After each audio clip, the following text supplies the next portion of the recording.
In a dark cave, the sharp sound of a pickaxe striking stone rings out.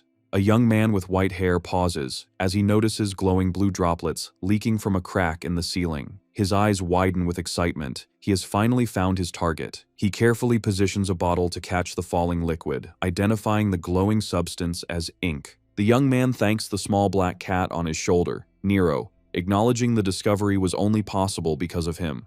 He looks toward the light at the cave's exit, thinking that if he brings this ink back, the pioneering corps might finally accept him. Relieved, he walks out of the cave and stands on a gray wasteland, looking toward a massive, radiant metropolis in the distance. Inside that bright city, a crowd cheers for the arrival of elite warriors known as colorists, who walk proudly with vibrant hair colors. Two citizens admire the warriors, discussing how the team successfully took down another giant creature. They know that as long as these heroes are around, the shining city will remain safe. However, the scene shifts to the darker, grimmer Shadow District. A line of people waits outside a building where a bulletin board announces the entrance exam for the C-rank Pioneering Corps, stating that anyone with color is welcome. Suddenly, the white-haired young man is violently thrown out, crashing onto the ground. Two examiners look down at him. One yells that this place is not for people like him.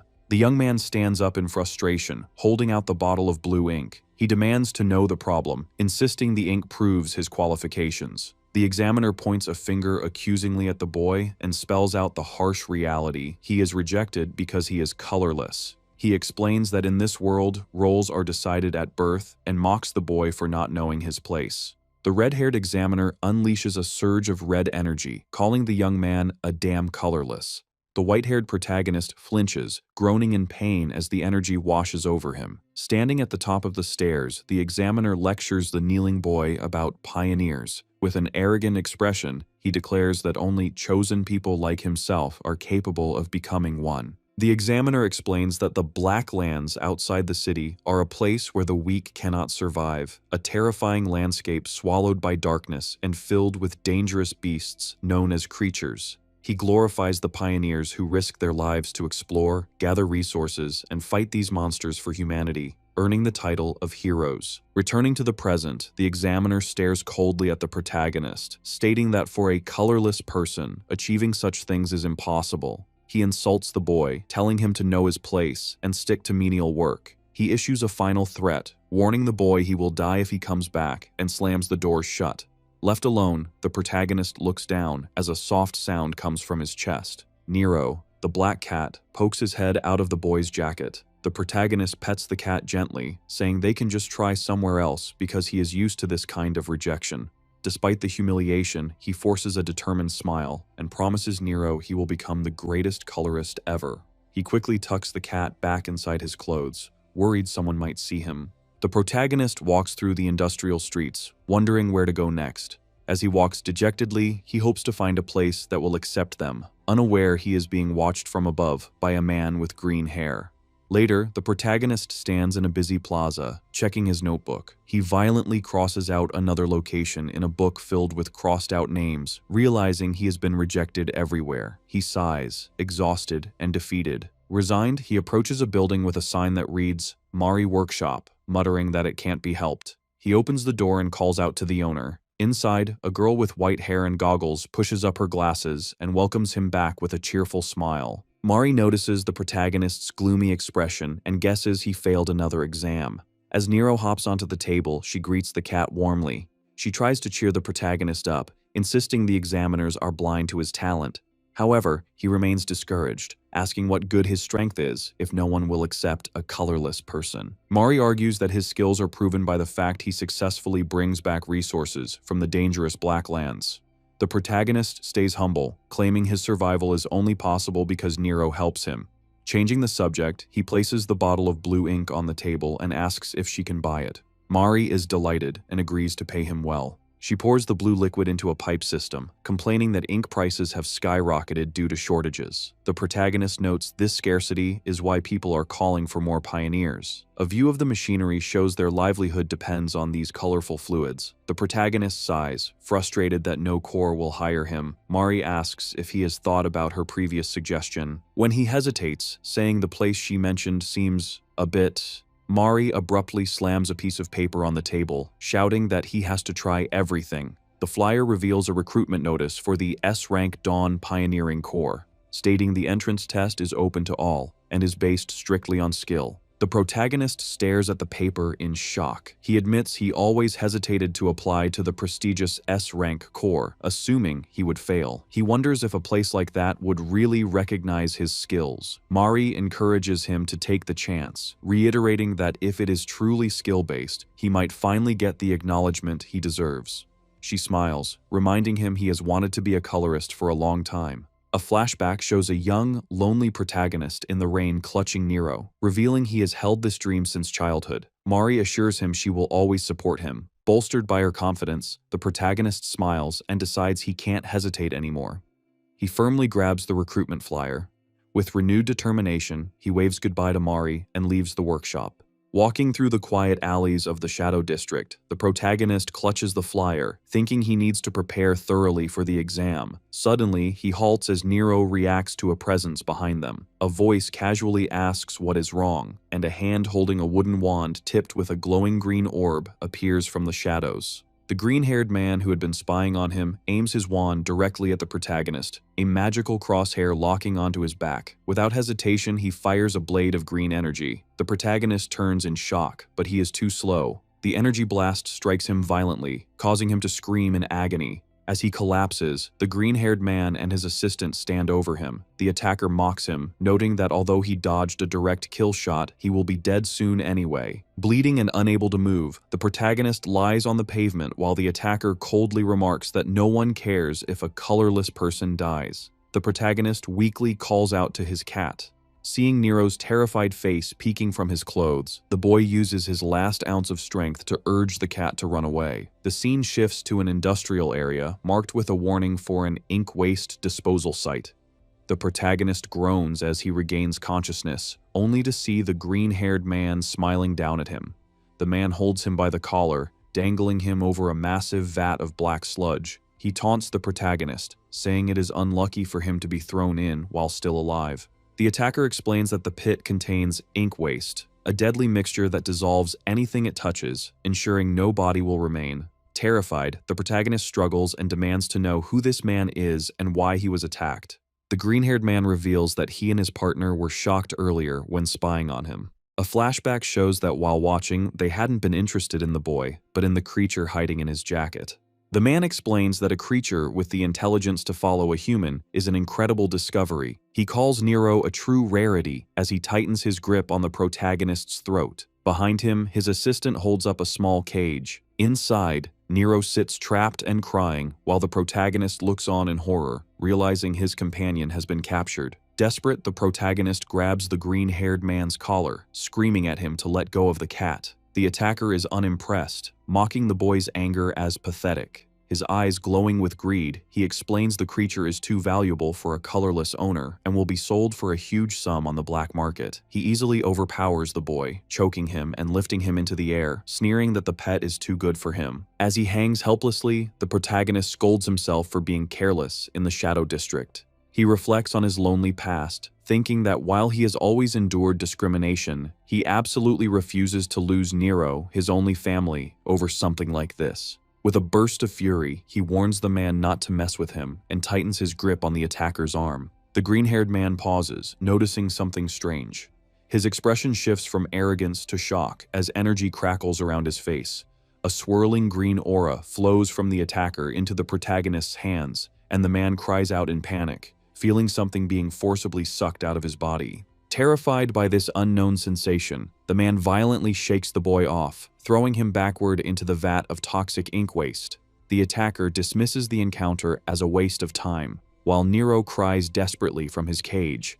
The villains declare they are now rich and head to the black market, ignoring the cat's tears. Deep beneath the black liquid, the protagonist watches the light fade, hearing Nero's cries grow distant. He tries to swim, but his body is paralyzed. As memories flash before his eyes, he wonders if his story will end in this dark pit. However, a vision of his younger self clutching the cat appears. He realizes he cannot give up yet because he still has a promise to keep. Deep within a void, a mysterious voice asks the unconscious protagonist why he is doing nothing. Confused, the protagonist asks the voice to identify itself. Large text flashes before him, commanding him to accept it. A torrent of thoughts rains down, urging him to save Nero and accept his true color. The protagonist's face becomes obscured by shadow as the voice demands he take back his power. A hand reaches out from a swirling vortex of black liquid. The protagonist stands motionless as a tendril of darkness dissipates above him. He looks down at his hands, now wreathed in black energy, confused that he was inside the ink. His memories are fragmented, but he pushes those thoughts aside to focus on what matters. Now a silhouette of shadow with glowing white eyes, he questions what he has become. A soft whimpering sound cuts through the silence, catching the entity's attention. He looks up to see two blurry figures standing high above, holding a small cage. Inside, Nero cries out. The sight of his companion snaps the protagonist back to reality, and he affirms he must save Nero. He reaches a hand of darkness toward the men. Suddenly, a massive geyser of black energy erupts from the depths. The green-haired man and his assistant recoil in terror, screaming. They look down into the disposal pit and are shocked to see the deadly pool of ink has vanished, leaving only a lone, dark figure standing at the bottom.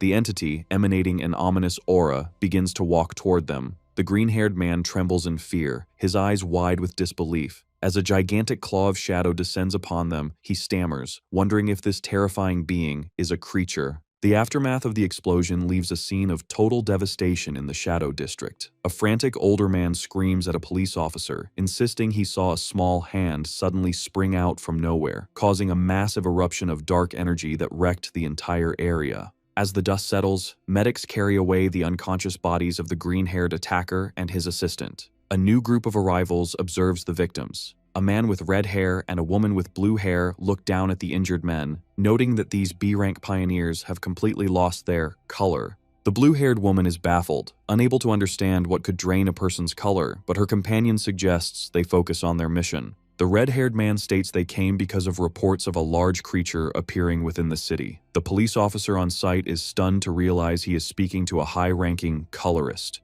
He nervously asks why such elite individuals are in the Shadow District, and the blue-haired woman politely explains they are there to investigate. The red-haired man asks to be shown the impact site, and the intimidated officer leads the way. The two investigators stand before the massive crater.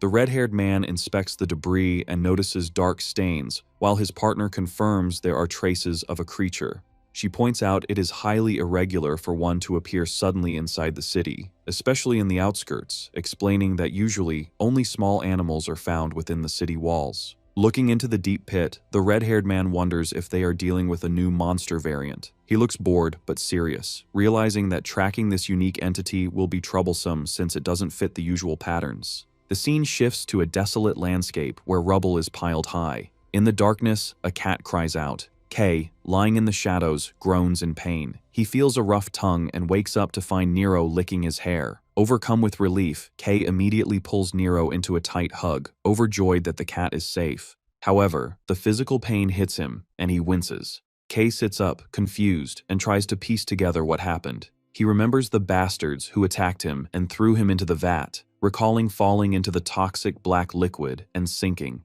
His eyes widen in shock as he processes his survival. He holds up his hands in disbelief, wondering if the impossible has happened. He touches his head and feels something different. His hair, once white, is now jet black. Kay grips his new black hair, staring forward with utter confusion, unable to understand how he is still alive or why his appearance has drastically changed. Standing in the pitch-black darkness, Kay looks around, wondering why he cannot see anything. He calls out desperately to his companion, asking Nero to help. In response, the black cat leaps into the air and spins rapidly, emitting a blinding white glow that illuminates the area. The sudden light reveals a terrifying scene. They are in a deep cavern, surrounded by swarms of dark, monstrous creatures. Kay stares in shock, stammering as he tries to process where they are. He realizes with horror that they are in the Black Lands, a desolate wasteland far outside the city. He recalls this area, the Black Forest, is so deadly that only B-rank pioneers are permitted to enter. Realizing the monsters are swarming toward them, Kay panics. He yells for Nero to follow and immediately flees. The glowing cat flies alongside him, lighting the path as Kay runs for his life. He barely dodges a massive, shadow-like serpent, exclaiming that the situation is incredibly dangerous. Despite the danger, Kei thanks Nero for the light as they race through the dark forest. They scramble up rocky cliffs to escape the beasts chasing them, and Kei follows Nero's light as they jump down a deep, vertical drop to put distance between themselves and the horde. As he runs, Kei's expression shifts from fear to confusion as he notices something strange about his physical condition.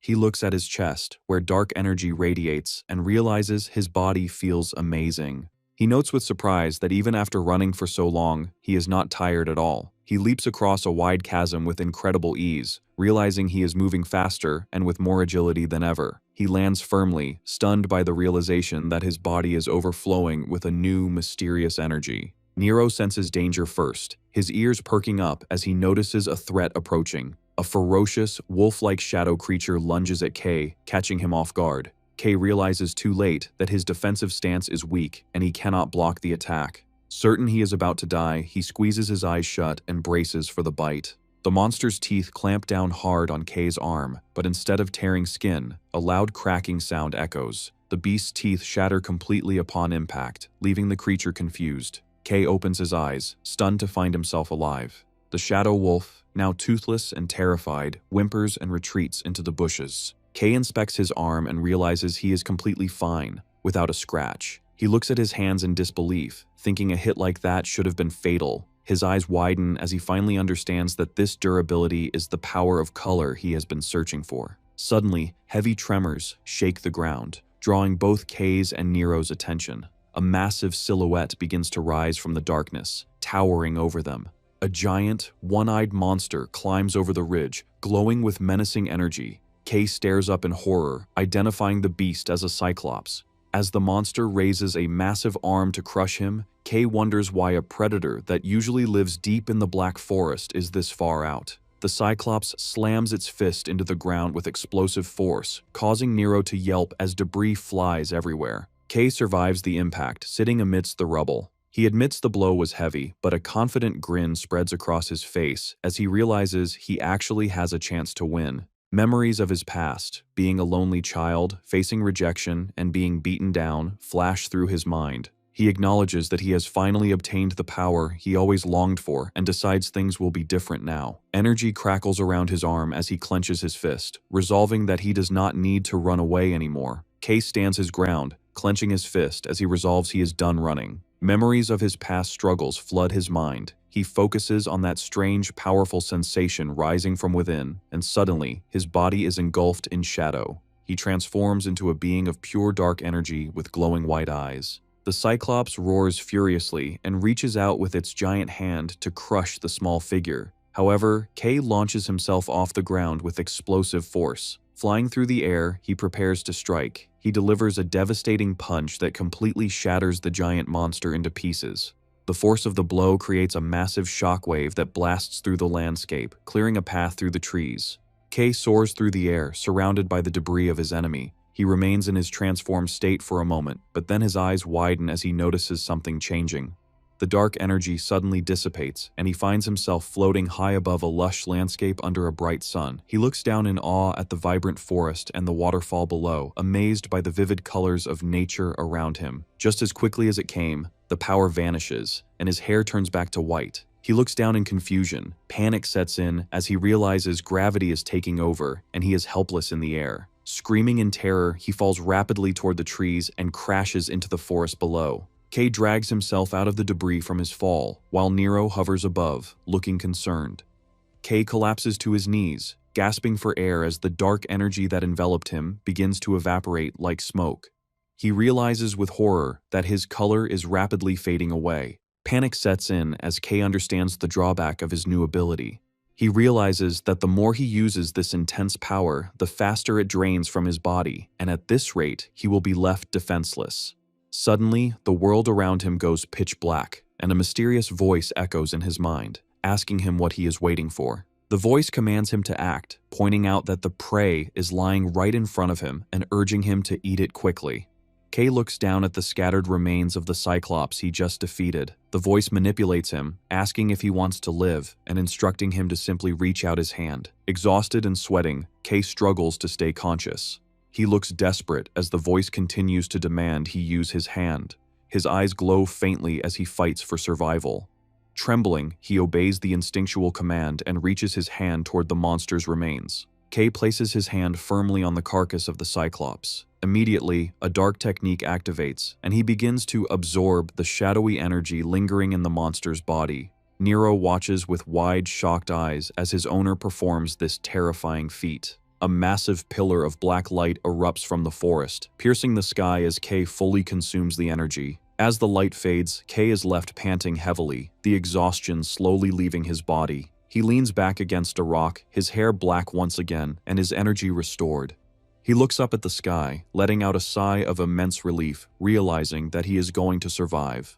Back at the Mari workshop, the day seems peaceful. Inside, Mari is working on a blueprint when the door chime catches her attention. She looks up to see a mysterious, silhouetted figure in a ragged cloak standing in the doorway. Trying to be polite, Mari welcomes the stranger with a smile, though she is already trembling with nervousness. She asks if they have a special request, but the hooded figure simply stands there, emanating a dark aura. The stranger takes a heavy step forward. Mari, now visibly nervous, calls out to him, pointing out that he looks suspicious. When he continues to approach, she panics and grabs a large wrench, warning him that she will attack if he comes any closer. The figure suddenly rushes toward her, causing Mari to scream in terror and squeeze her eyes shut. However, the intruder stops and pulls back his hood, revealing a familiar smile. He tells her to calm down. Kay reveals his face, scratching his head sheepishly. He tells her it is just him, though he admits he barely recognizes himself now. Mari drops her defensive stance, her eyes wide with shock. She stammers, unable to process the drastic change in his features. Her voice echoes outside as she screams in disbelief, demanding to know what happened to his appearance. Mari is shaking, clutching a metal pipe in fear as she faces the hooded figure. Suddenly, her fear turns into explosive rage. She pulls out a hammer and a wrench, screaming that she won't forgive the bastards who hurt him. She swings the tools wildly, shouting that they deserve to have their heads smashed, while Kay frantically tries to calm her down, assuring her he is fine. Realizing it is truly him, Mari sets the wrench down, admitting she got carried away because she was terrified after losing contact with him. Her expression softens into a relieved smile, and she tells Kay she is happy he is safe. Kay apologizes for making her worry. Internally, Kay reflects on the absurdity of his situation, thinking that surviving a fall into toxic ink and gaining a color is unbelievable. He voices a concern to Mari, noting that his new color is black, which is associated with monsters, and wonders if people will look at him in a bad light. However, he quickly brushes the worry aside, deciding that what matters is that he finally has the chance to become a colorist. He declares he will go straight to the Pioneering Corps entrance exam and thanks Mari for her help. Kay then sheepishly asks if he can borrow some clothes, promising to return them. Mari looks exasperated, sighing and asking how many times he is going to beg. However, she smiles warmly, telling him to consider it an investment in a future colorist. She suddenly grabs Kay's hand and pulls him along, telling him to follow her. Kay looks surprised as she cheerfully announces she has the perfect items for him. The scene shifts to a large crowd of aspiring pioneers, marching up the stairs of a massive Colosseum-like building. Inside, hundreds of participants gather on the floor, which is marked with large white square platforms, preparing for the exam. Among the crowd, a group of 3 men chats nervously. A man with blue hair and the number 183 on his chest tries to calm his anxious friend. The friend with pinkish hair expresses disbelief that they have made it this far, preparing to take the test for the prestigious Dawn Pioneering Corps. This S-rank group is known for its achievements in exploring the dangerous Black Lands, comprised of skilled colorists who are viewed as the hope of the Shining City. However, the candidates are worried because many strong rivals have gathered. The group notices a woman with long turquoise hair, rumored to be the daughter of a famous color family, standing next to a man in a beanie. They also spot other rising stars, such as a boy with pink hair and goggles and a man in a gas mask. Despite these competitors, the group agrees that one person is getting the most attention. They look toward a young man with messy green hair and fierce eyes. This is Gale, the Gale Sword, and people believe he is guaranteed to pass. Rumors say he is powerful enough to handle dangerous creatures on his own. However, he is also infamous for his cruel and violent nature, which reportedly got him kicked out of his previous corps. The blue-haired man, number 183, laughs arrogantly, claiming he isn't scared of guys like Gale. Suddenly, a dark shadow falls over him. Gale appears directly behind the boasting man, daring him to say that again. The blue-haired man freezes in terror as Gale looks down on them with contempt, calling them ridiculous brats. Gale walks away, sighing with disappointment. He complains that despite this being an S-rank exam, the competition is incredibly low. As he looks out over the participants, he mentally crosses them all out, thinking there isn't a single standout among them. However, his eyes narrow as he spots one exception, the turquoise-haired girl. He identifies her as Ellie Cyan, the second daughter of the Cyan family. Gale smirks, admitting she is at least decent enough to be noticed. As he reaches a hand out toward the crowd in his imagination, he wonders with anticipation how they will all react to the upcoming test. A mechanical speaker crackles to life, calling for the candidates' attention. Gale and Ellie turn their heads toward the stage as the voice declares that the entrance exam for the Dawn Pioneering Corps is officially beginning. A man with bright blonde hair and yellow eyes stands on the podium, announcing that the test starts now. The crowd gasps, realizing the examiner is a famous colorist from the Dawn Pioneering Corps. The candidates whisper excitedly, recognizing him as a hero who made huge contributions to a recent creature hunt. They realize that if an elite colorist like him has shown up, the Corps must be serious about this recruitment. The candidates feel an overwhelming presence radiating from him, noting that S-rank Corps members are on a different level. The examiner looks down at the crowd and welcomes them. He thanks everyone for applying, acknowledging they all have their own goals, whether money, power, honor, or duty. However, he states coldly that none of those reasons actually matter. His eyes glowing, the examiner explains that in the end, only skill allows a person to achieve anything. He declares they are looking for overwhelmingly strong candidates capable of venturing into the Black Lands to reclaim human territory. He tells them to look around, stating that mediocre people are not needed and that they will start immediately. He gestures to the square platforms on the ground, announcing the first test will be a tournament. He explains that combat ability is the most important skill for a pioneer because the world outside the city is a brutal place where only the fittest survive. He clenches his fist and commands the candidates to prove their abilities. He explains that those who pass the first round will be decided by the tournament results and instructs them to step onto the stage when their number is called. The examiner calls out number 126 and number 286. Gale, number 126, steps forward with a serious expression. The crowd murmurs, calling Gale a heavyweight and expressing pity for whoever has to fight him so early. Gale, however, lets out a wicked smile, thinking he is lucky to have some fun right from the start because he was dying of boredom. His eyes narrow with predatory excitement as he wonders how he should play with his opponent. Gale notices someone approaching the stage, wondering what is up with the creepy guy walking toward him. Standing opposite Gale is a figure completely hidden in a ragged cloak wearing the number tag 286. Gale analyzes him, thinking the hooded figure's stance looks awkward and weak. Gale grips the hilt of his weapon, deciding talking doesn't matter anymore. He draws his sword with a sharp sound, declaring he is tired of being quiet. Unleashing his power, he swings his blade, creating massive streaks of green wind energy, deciding not to hold back. The spectators watch in awe, recognizing the signature technique as the Gale Sword. As glowing green swords materialize in the air around him, the crowd praises him as a genius for handling such advanced swordsmanship at his age. Gale stares intensely at his opponent, challenging the hooded figure to try and block his attack. With a burst of speed, Gale stomps the ground to gather momentum, threatening to shred his opponent if he fails to defend himself. He charges forward with incredible force, surrounding himself in a whirlwind of energy. The hooded figure stands completely still and silent, unmoving in the face of the approaching attack. As Gale descends from the air, swinging his blade down with a shout, the hooded figure simply steps in and delivers a devastating left hook to Gale's face. The impact is so powerful that Gale is sent flying backward across the arena. The arrogant candidates from earlier scream in terror at the unbelievable sight. Gale crashes violently into the arena wall, creating a massive spiderweb of cracks. He slumps forward, unconscious and defeated in a single hit, leaving the crowd to wonder how such a thing is even possible. The hooded figure, now revealed to be Kay, rubs his wrist and looks down, admitting that the sudden movement startled even him. His hood has fallen back, revealing his messy black hair. He reflects on the sudden acceleration and chaos of the moment. Suddenly, a spectator points a trembling finger at Kay, screaming in disbelief. He isn't pointing at the victory, but at the color of Kay's energy. Black.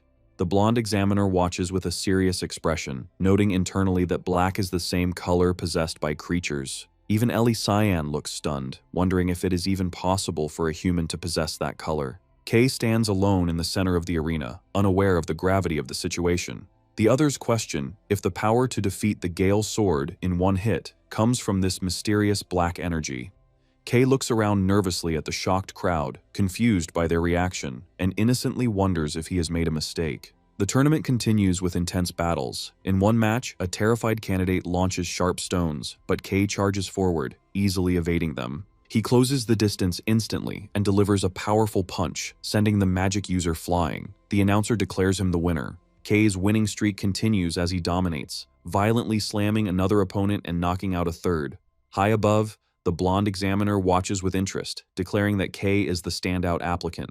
He excitedly notes that Kay is the first ever black holder and insists they must recruit him immediately before rumors spread. Suddenly, heavy footsteps approach, and a voice casually remarks that it looks like a tough day. The blonde examiner turns in surprise to see the red-haired man and blue-haired woman from the explosion site. The examiner asks why Team Leader Red is here, but the man waves his hand, claiming they are just passing by. They briefly discuss the investigation into the large creature incident. The Red Leader sighs, admitting there has been no progress. He then asks if there are any worthy candidates. The examiner mentions the young lady from the Cyan family and an extremely unique candidate. Suddenly, the Red Leader's eyes widen as he senses something. He looks into the arena and spots Kay, immediately noticing the black energy. As the examiner praises Kay, the Red Leader stares silently at the boy. The blue-haired woman whispers to her leader, asking if that kid is connected to their investigation. The Red Leader confirms it is likely him. Internally, the Red Leader concludes that a new color appearing right after the incident in the Shadow District is too big of a coincidence to ignore.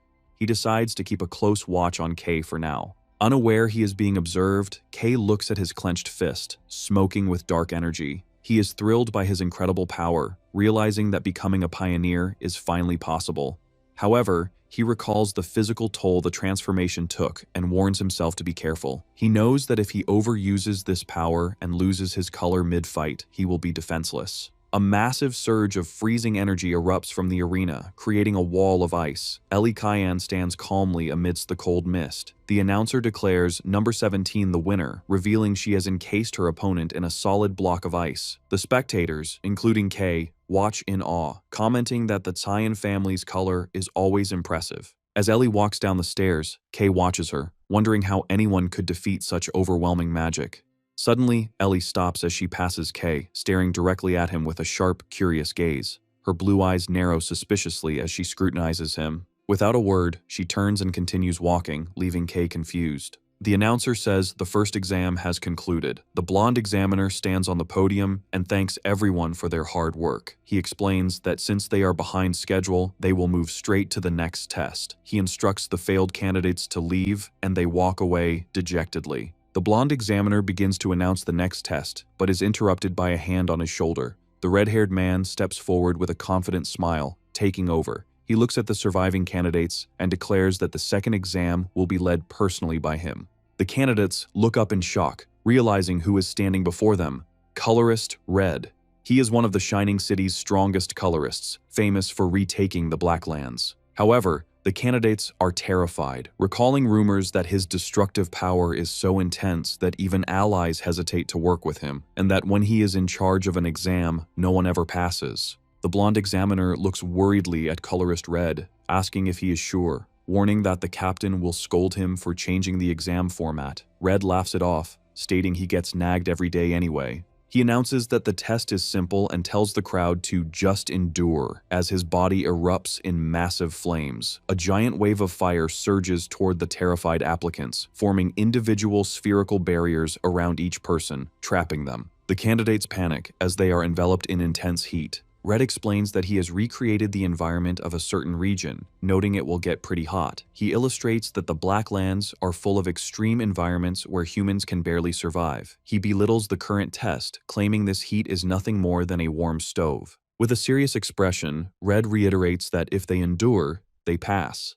However, his eyes narrow coldly, as he adds that anyone unable to withstand this heat never had the qualification to become a pioneer. Inside the fire spheres, the candidates are suffering. One man realizes he cannot scratch the barrier, while others scream in agony. They wonder in terror what kind of hellish place the Black Lands must be if this is considered mild. Watching from the side, the blonde examiner notes that despite rumors, Red's skills haven't dulled. He marvels at Red's incredible control, observing how he instantly covered so many people. He acknowledges that this power is what one expects from someone at the peak. Suddenly, a loud cracking sound cuts through the air. Red and his assistant look over as one of the fire barriers turns blue and fractures. A massive surge of ice energy explodes outward, shattering the fire sphere. Amidst the falling shards of ice, Ellie Kion stands tall, having broken free. Red looks at her, admitting that this is pretty good. He reflects that while the Kion family's power is a natural counter to fire, his own power is usually strong enough to overwhelm that advantage. Staring at the young woman, Red concludes she might actually deserve to be called a real prodigy. Red wonders about the other candidate they were interested in. Inside his fire sphere, Kay appears to be standing still. Red observes him, noting that unlike the girl, this boy isn't breaking through.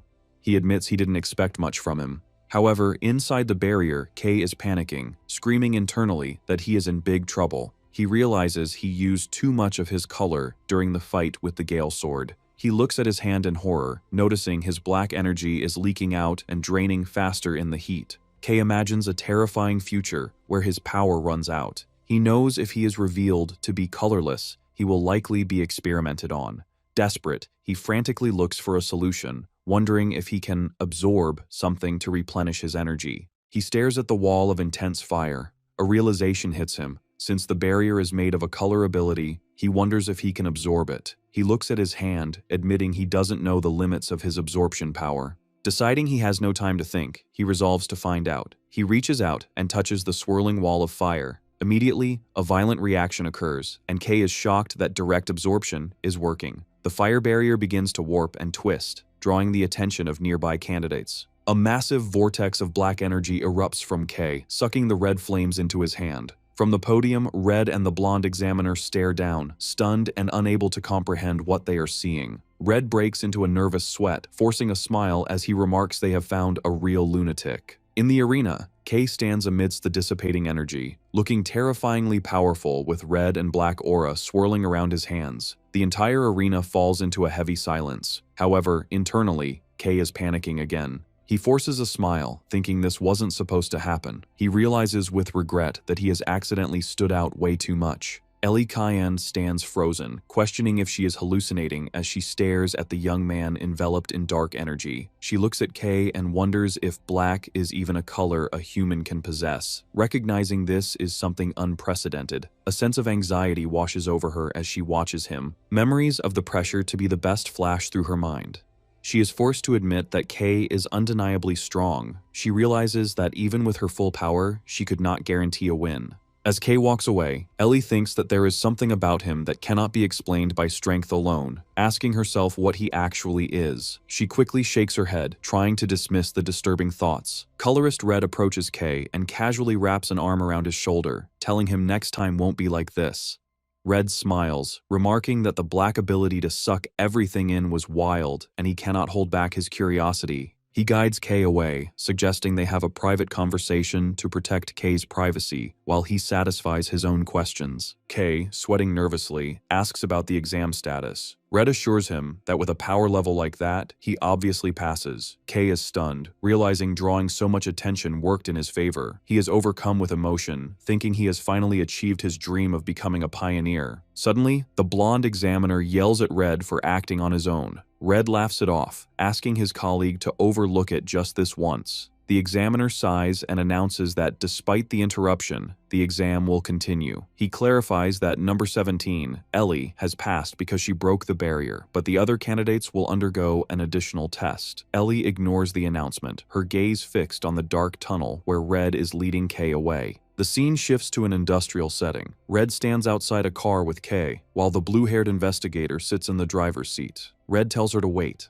Kay looks at his surroundings, and his expression turns to pure shock. He stares at a massive landscape of rubble and destruction, realizing with horror that Red has brought him back to the exact location where he fell into the ink waste. Colorist Red looks over the devastated ruins, remarking that it is an ugly sight. He explains that a major incident occurred here, causing K to freeze. Red recounts that for the first time in history, 2 pioneers were found completely drained and colorless. He adds that eyewitnesses saw a massive creature at the site. Red turns sharply toward K, pointing out the suspicious timing. He notes that shortly after that creature appeared, K emerged as the first person to possess the color black, calling it a coincidence. His eyes glowing, Red analyzes K's power, describing it as an ability that absorbs other colors. K sweats nervously as Red stares him down, declaring, "This is a completely foreign ability." Internally, K panics, realizing Red suspected the connection from the start. He frantically wonders if he can run, but looking at the man's overwhelming aura, he realizes it is impossible to escape from a hero. Suddenly, Red laughs, breaking the tension. He waves his hand, admitting he was just testing K, but complains K's honest reaction took the fun out of it. K looks at him in confusion. Red clarifies that while his official job is to investigate the incident, he is personally more interested in K's unique ability. Red explains that color powers normally cannot mix at all. However, he observes that K's ability seems to ignore those rules. He recalls the second exam, pointing out that K clearly couldn't control his power then. K stammers, trying to explain, but Red interrupts him. The colorist's body begins to glow with red energy, and he states that they need to run a test. K looks at him, confused. Red extends his hand, explaining that he needs to understand how the ability works. He smiles confidently, challenging K to try absorbing his energy now. K panics and tries to refuse, warning Red it is too dangerous. Red simply laughs, telling the rookie he is far too early to be worrying about someone of his level. K falls silent, looking intense and nervous as Red commands him to stop talking and just try it. Black symbolizes the Black Lands, an ominous force that devours everything. Red thinks that leaving such a dangerous ability unchecked is unacceptable because it could shake the foundation of the Shining City. A dark secret crosses his mind. People do not know it yet, but humanoid creatures exist. He silently warns K that if he ever faces them, or worse, becomes one, the colorist might have to eliminate him. K sighs, sensing the terrifying pressure radiating from Red. Despite the intimidation, K agrees to the test. He grabs Red's wrist, nervously asking for confirmation that if anything goes wrong, it won't be his fault, while dark energy rises from his body. The moment they touch, a shockwave of energy distorts the air. K gasps as red energy violently surges into his arm, contrasting with his own black aura. He realizes he has made a mistake. A massive explosion of fire erupts from the contact point, causing K to scream in agony. Inside the inferno, he shouts for Red to stop, admitting he cannot control the power and that it feels like molten lava is boiling inside him. In his vision, Red appears as a towering, godlike silhouette of pure fire, reinforcing why he is a hero. Red stands calmly within the flames, observing. He notes that K's black energy is sucking in his power without rest, acting as if it is starving. He realizes that because K's power is immature, strong individuals can resist the absorption, but this ability would be instantly fatal to most ordinary people. As the flames swirl, Red's eyes narrow with deeper curiosity. He thinks what they saw during the exam cannot be the full extent of the ability. He decides he wants to know not just how K absorbs colors, but how those absorbed colors are used. The situation escalates as the energy between the two violently reacts. Red watches as the black energy from K's arm begins to warp and spike, mixing with the red aura. Suddenly, a massive explosion of red and black energy bursts outward. Red is pushed back by the blast. He stares in shock at the figure emerging from the smoke. K has partially transformed. The right side of his body is now encased in a jagged demonic armor of solidified red and black energy. Red grits his teeth, realizing this form is ominously familiar. As he looks at the monstrous clawed hand and glowing eye, Red admits to himself that he would believe he was looking at a creature. The resemblance confirms his suspicions, and he realizes with certainty that K was behind the incident where the other pioneers lost their colors. K struggles to maintain consciousness. Red decides that his priority is safety and resolves to put out the fire before K goes on a rampage. He summons a ball of flame, preparing to subdue K by force. However, K lets out a low growl, causing Red to pause as the boy seems to be fighting something else. The scene shifts to K's internal perspective, a pitch-black void filled with demanding red text. The voices of the power scream at him, demanding intense color and urging him to bring more.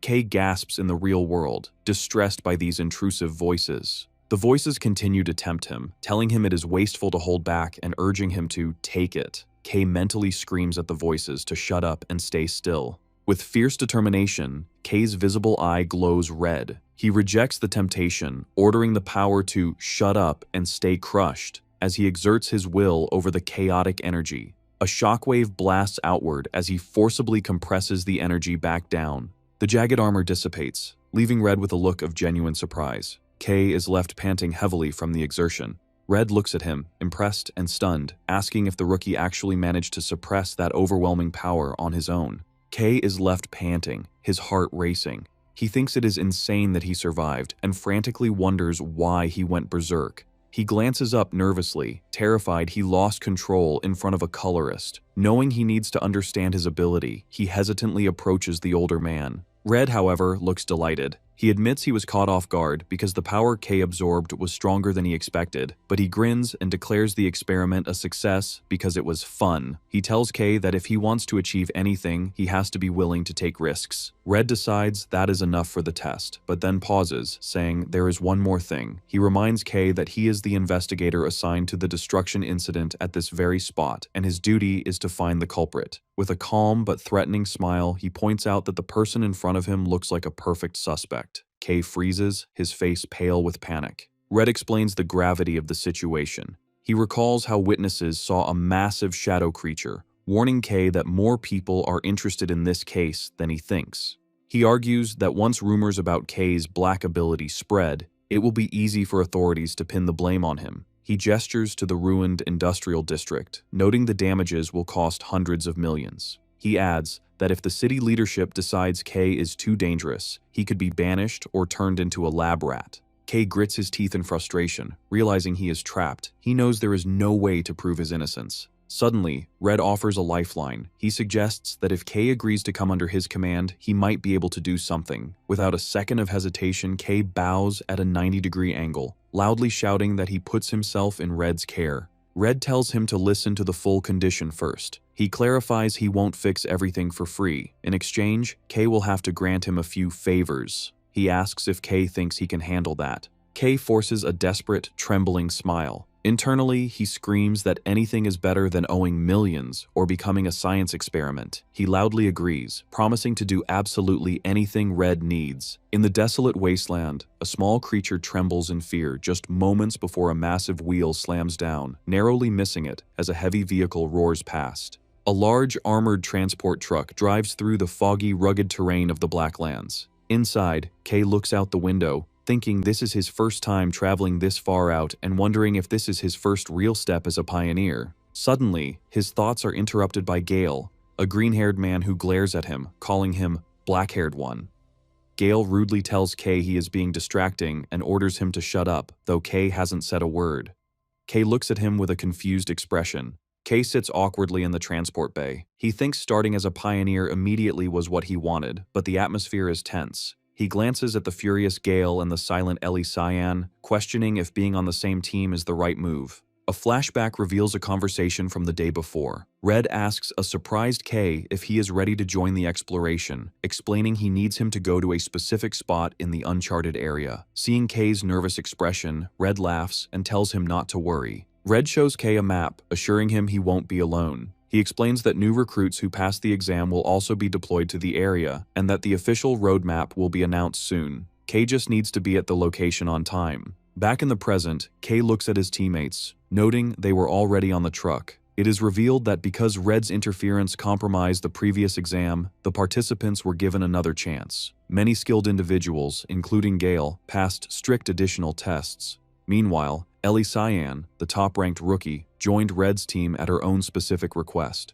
Gale stares at Kay with intense resentment, unable to believe he was humiliated by a fool. He thinks back to their fight, convinced he only lost because he let his guard down for a moment, and vows it won't happen again. He threatens Kay, warning him to be ready once the exploration ends. He mutters that if Ravian hadn't been behind him, Kay would already be dead. Ellie Cyan interrupts, coldly telling Gale to stop talking, mocking him that he would probably fall in one hit again. Gale turns to her in fury, asking what she just said. Ellie dismisses him, stating that Gale is no match for Kay. Kay looks at Ellie with surprise and hope, thinking maybe she is someone he can relate to. However, Ellie turns her cold gaze to Kay, confusing him by mentioning a past agreement they supposedly made. She glares at him, stating that the loser needs to stay quiet and follow orders, leaving Kay bewildered. Kay stands awkwardly between the two hostile pioneers, feeling the pressure. He sighs, realizing the team dynamic will be difficult to manage. The scene shifts as the transport vehicle moves across the dark waters of the wasteland towards a distant facility. The vehicle arrives at a bustling loading dock with workers moving supplies. The group disembarks. Kay, Ellie, Gale, and the other recruits walk out into the forward base for the Dawn Pioneering Corps. Kay is in awe of the high level of activity, noting the S-Rank Corps' exceptional supplies, something he didn't realize when he ventured into the Blacklands alone. Suddenly, a finger pokes Kay's cheek, startling him. He turns to see a smiling Mari, who cheerfully explains that since this is his first mission, she had to come along to support him. Mari opens her jacket, revealing Nero has tagged along. Kay holds the black cat, thanking Mari for taking care of him. She smiles warmly, saying Nero is family. She explains she got a great opportunity to join the exploration team as support staff, stating her skills are useful here. A loudspeaker announces it is assembly time. The crowd of pioneers stands in the gray wasteland as the announcement continues that they will soon enter the Blacklands. Kay hands Nero over to Mari, telling her to take care of him. Mari warns him not to do anything dangerous, and he smiles, telling her he will see her later. Mari hugs Nero, but the cat suddenly leaps out of her arms, startling her. She shouts Nero's name as the cat runs toward Kay and sinks into the shadow on the ground. Mari's eyes widen in shock at this unnatural movement. She stammers, trying to call out to Kay, confused.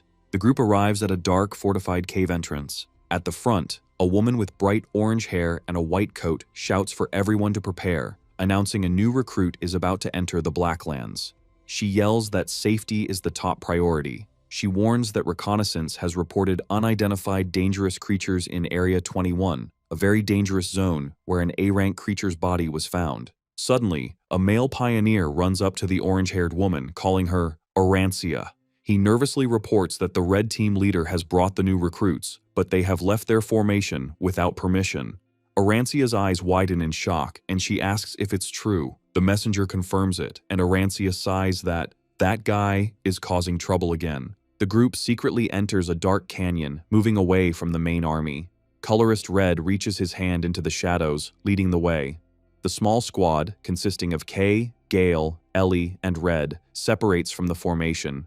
Kay nervously asks the team leader if this is okay, pointing out that the main team is heading in a different direction. Red confirms that their destination is different. Kay looks back at Gale and Ellie, worried because the squad is all new recruits. Gale suddenly snaps, demanding to know why he and Ellie had to follow, shouting that he heard Red only intended to take Kay, and he feels insulted. Red smiles, his red aura flaring. He explains that his personal guidance isn't something just anyone can receive, so it wouldn't be fair if Kay was the only one to benefit. He assures the angry Gale that while he won't spoon-feed them, he also won't let them get seriously hurt. He cuts the conversation short, ordering them to move out. Kay's eyes widen as they encounter enemies.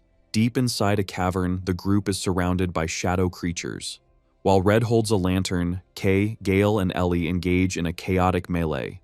A massive wolf-like beast lunges out of the darkness. Ellie Cyan reacts instantly, her blue energy sword piercing through the creature's body. She lands gracefully, realizing this is the reality of the Blacklands. Surrounded by glowing eyes, she notes the suffocating environment and constant waves of monsters, acknowledging it's different from training. She grips her sword, resolving to manage her strength carefully. Ellie glances over her shoulder, thinking she needs to move more efficiently. She looks at Kay and tells herself she doesn't want to fall behind him. Meanwhile, Kay grips a shadow creature by the neck and brutally crushes it with his bare hand. Ellie Cyan looks at Kay with total shock. She asks him why he is not using a dropper. Kay hesitates, recalling the entry exam, and admits that he doesn't have one. He explains they are too expensive and that he feels fine fighting without one, leaving Ellie staring in disbelief. Gale is flabbergasted, shouting it makes no sense for a pioneer to have never used one. A dropper is an essential tool for pioneers, used to infuse weapons with color energy to fight creatures. To properly hunt these monsters, one must color them using a dropper. The group looks at Kay, standing over the defeated enemies, and they question how he managed to defeat them bare-handed, without the essential tool. Gale's hand trembles as he grips his own weapon, realizing the gap in their abilities. He recalls the humiliation of the exam, realizing he couldn't even scratch someone who wasn't using a dropper.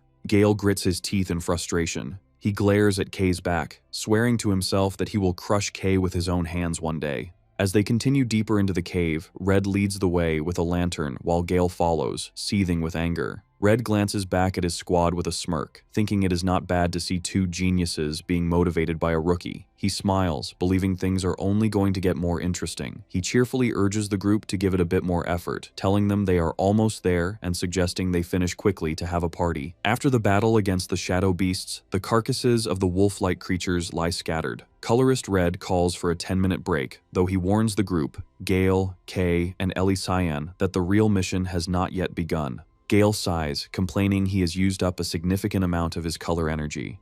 He pulls out a small bottle of glowing green liquid. As Gale drinks, Kay identifies it as personal ink.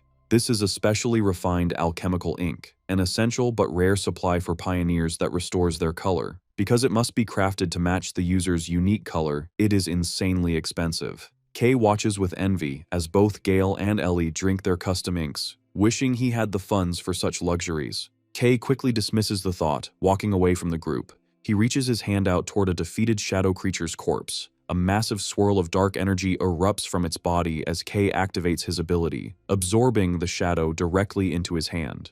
The black energy flows into him. Kay clenches his fist, his energy fully restored, and announces his recovery is complete. He turns back to his teammates, who are staring with horror and disbelief. Ellie hesitantly asks if he is sure he is okay. Kay waves off their concern, explaining he has done this a few times. Gale shouts in disbelief that Kay just absorbed a monster without flinching. Before they can continue, Red interrupts, declaring the break is over. The group travels deeper into the canyon until Red announces they have arrived. The team sees a massive, swirling dome of pure black energy blocking their path. Kay stares, muttering that it looks like a black curtain. Red smiles at Kay's stunned expression and reveals that this dark barrier is the specific reason he brought Kay along. To demonstrate, Red summons a ball of red energy and unleashes a powerful beam at the black dome. The attack hits the surface, but instead of breaking through, the energy is instantly swallowed by the darkness. Red explains that if anyone tries to force the barrier open, it absorbs the power and becomes tougher. He notes that this is very similar to Kay's own ability, which is why he had a hunch that Kay would be the only one capable of erasing it. Red points toward the dark wall, revealing that the path to the ruins lies inside. He announces that within those ruins hides their true objective, the Stella fragment. Kay's eyes widen in shock. The other recruits are confused. Gale asks what Stella is, and Ellie admits she has never heard of it. Red assures them it exists and that the Shining City is desperate to find it. He points a finger at Kay, ordering him to get rid of the curtain. Kay steps forward toward the towering wall of darkness. As he touches it, his absorption ability activates, and the barrier's black energy begins to flow violently into his hand. A massive vortex forms as the giant dome is funneled into Kay. Red, Gale, and Ellie watch as the obstacle is devoured. Red watches with an amazed grin, delighted his theory was correct. As the barrier disappears, he tells Kay his power will be extremely useful. However, Kay looks unhappy, sweating and trembling as he struggles to contain the massive amount of energy he just absorbed. Suddenly, the ground shakes violently. Gale and Ellie panic as the tremors grow stronger, realizing the loud noise is sure to attract hordes of deadly creatures. The loud rumble caused by Kay's action echoes through the canyon. Suddenly, a horde of black, wolf-like monsters emerges from the cliffs. The group finds themselves surrounded. Ellie and Gale draw their weapons, while Red laughs that such a large crowd has gathered to welcome them. Red commands the rest of the team to handle the creatures, while Kay focuses on removing the curtain. With a cold expression, the team leader orders his squad to wipe out every monster. Gale and Ellie leap into action. Gale moves with incredible speed, slicing the shadow creatures with wind-infused attacks. Ellie unleashes her power, summoning massive ice spikes from the ground that impale multiple enemies. As the two recruits clash fiercely, Red observes them. He notes that he was prepared to step in, but there is no need. He effortlessly summons orbs of red energy and fires beams that pierce through the remaining beasts. Red thinks that although they are new recruits, their skill level is high enough. Meanwhile, Kay continues to absorb the massive barrier, sweating profusely. Red smiles, thinking how nice it is when his subordinates do the hard work. While Red stands guard, Kay struggles with the volatile energy, kneeling on the ground. He notices the curtain's power feels strangely similar to his own, wondering if it's because they share the same black attribute. He realizes the danger. If he loses focus, the curtain's massive energy will reverse the flow and steal his color instead. Kei grits his teeth, refusing to be overpowered, and declares that he is the stronger one. With a final effort, the absorption completes. He stands on the path's edge, panting heavily, and confirms he has absorbed everything. He looks down at what was hidden behind the barrier and is shocked to see a massive, pitch-black pit with no visible bottom. He wonders if this terrifying abyss is the entrance to the ruins. Having finished his task, he turns and calls out to the team leader, reporting the curtain has been successfully removed. With the barrier removed, Red praises Kei for a job well done. He calls out to the rest of the team, announcing the curtain is down and ordering them to finish cleaning up. Suddenly, Red's expression shifts to pure shock as he senses an immediate danger. Moving with blinding speed, he rushes forward and forcibly grabs both Ellie and Gale, pulling them back. An instant later, a massive invisible energy slice tears through the air, carving deep gouges into the ground where they had been standing. The attack is devastating, shredding the remaining shadow monsters. Debris rains down as Red, Ellie, and Gale land safely on a higher slope. Gale stares in horror, realizing he would have been killed instantly without Red's intervention. Red looks grim, sighing that the lack of resistance earlier was because something else was scaring the monsters away. He recalls a report that a dangerous entity was lurking nearby. Through the dust, a silhouette appears, walking toward them, dragging a massive sword. Red remarks that they are out of time to fool around. The attacker steps into the light. It is a man with spiky hair, white on one side and black on the other. Half of his face is consumed by a dark, mask-like growth, and he carries a collection of different weapons on his back. The stranger glares at the pioneers with a terrifying aura. Red stands between his team and the new threat, ordering Kei and the others to listen carefully. Red hurriedly shoves a lantern into Kei's hands, giving him a frantic order. He tells Kei and the others they must enter the ruins immediately and find the Stella fragment. Kei looks at the team leader with wide, anxious eyes. He asks if Red expects them to go down there by themselves. Red assures him that with their abilities, they are more than capable. However, Red doesn't wait for them to agree. With a sudden burst of force, he shoves Kei, Ellie, and Gale toward the dark abyss, shouting at them to stop whining and just go. Kei screams out the team leader's name in panic as the three recruits plummet into the deep pit. Left alone, Red stands with his back to the drop, his red aura glowing. The voice of one of the recruits echoes from the deep, asking what they are supposed to do on their own, while the menacing silhouette of the armed stranger looms behind Red. The two powerful figures lock eyes in a tense standoff, and Red knows a difficult battle is about to begin. The scene shifts to the pitch-black bottom of the abyss. Kei lies motionless after the long fall. He groans in pain, clutching his head as he struggles to stand in the suffocating darkness. Remembering the lantern Red gave him, he activates it, wondering if he is inside the ruins. The light flares to life, illuminating the area.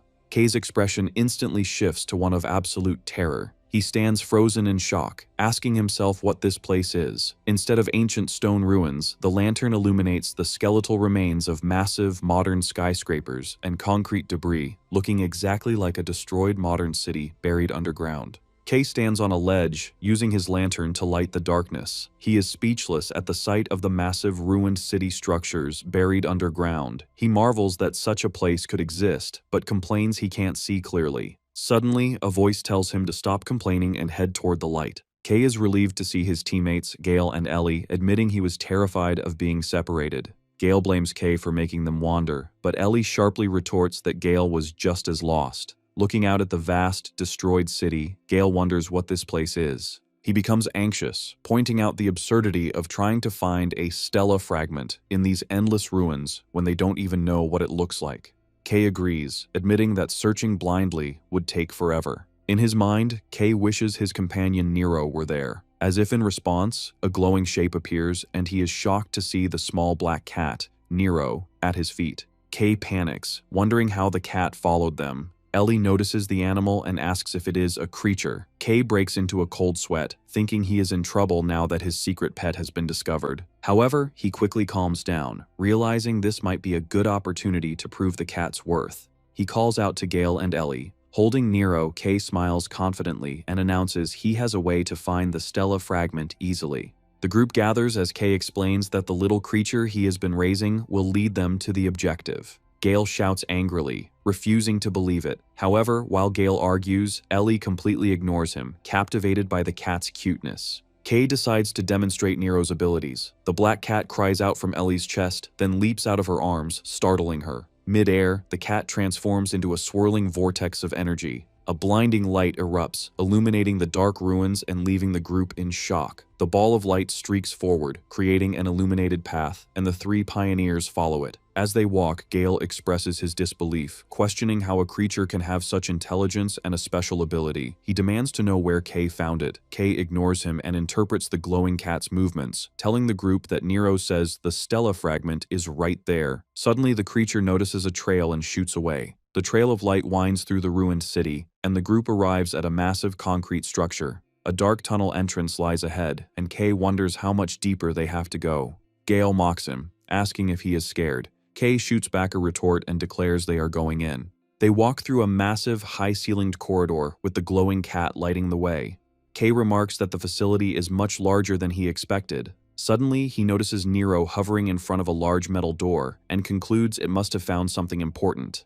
The silence is broken by the heavy sound of a massive mechanical foot. Kay freezes as a giant metal leg lands right in front of them. The recruits look up to see a towering, rusted automaton standing before them. Gale is confused, noting it looks different from the biological creatures they are used to fighting. Suddenly, the robot activates a scanning beam, sweeping a sheet of light over Ellie Cyan. The machine processes her data, displaying a hex code for her bright blue color. The scanner then moves to Gale, registering his green color code. The beam finally lands on Kay, who nervously realizes the machine is scanning their colors to identify them. The machine completes the scan, displaying the hex code for absolute pitch black. Upon detecting this, the robot's eye glows brighter. It announces it has detected the color of the Black Witch and, identifying Kay as a threat, declares it will begin elimination.